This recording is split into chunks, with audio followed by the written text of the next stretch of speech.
Hi, everybody. It's Angelo Caruso here to talk about the importance of communication and how we're sometimes our worst enemies when we're trying to communicate with people, especially on important issues.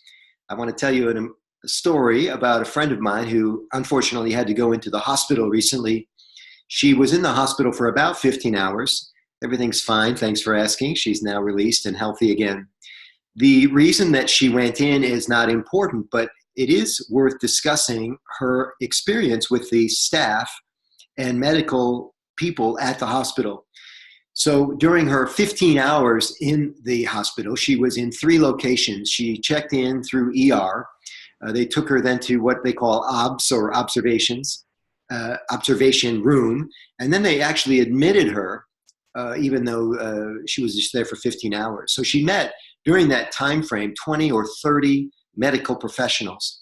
And the reason that she went in is not important, but you should know that over and over, because of the reason that she went in, she was advised to continue to drink a lot of fluids and increase her fluid intake as part of her lifestyle so that she could become more healthy.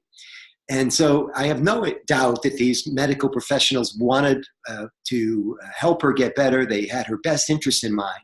But it was fascinating to me when she explained more detail about what happened. She said that of those 3 places that she was, ER, observation, and her actual hospital room, that there was never any water waiting for her when she got there, and none was delivered without her requesting it.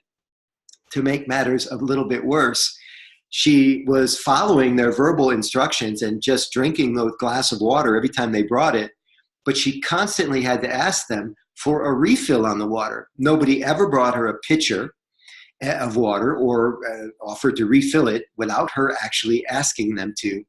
And that just seems fascinating to me, because that was like the first order of business is get her fluid intake up where it should be.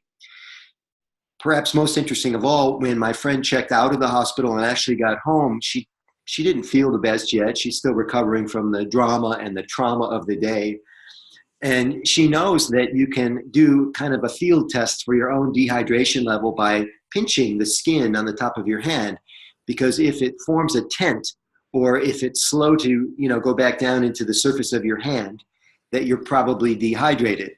And so her footnote to this interesting story is that, ironically enough, she thinks she left the hospital clinically dehydrated, and that's just the icing on the cake, right? So sometimes what we want to do with communication, what we want to do with our presentation skills is hiding in plain sight. And sometimes we're our own worst enemy when we're trying to communicate a salient point or the most important thing that someone needs to know. It just still eludes us, even though we're talking about it directly. My name is Angelo Caruso. If you like this kind of helpful message and you want to see them more regularly, be sure to subscribe to this YouTube channel.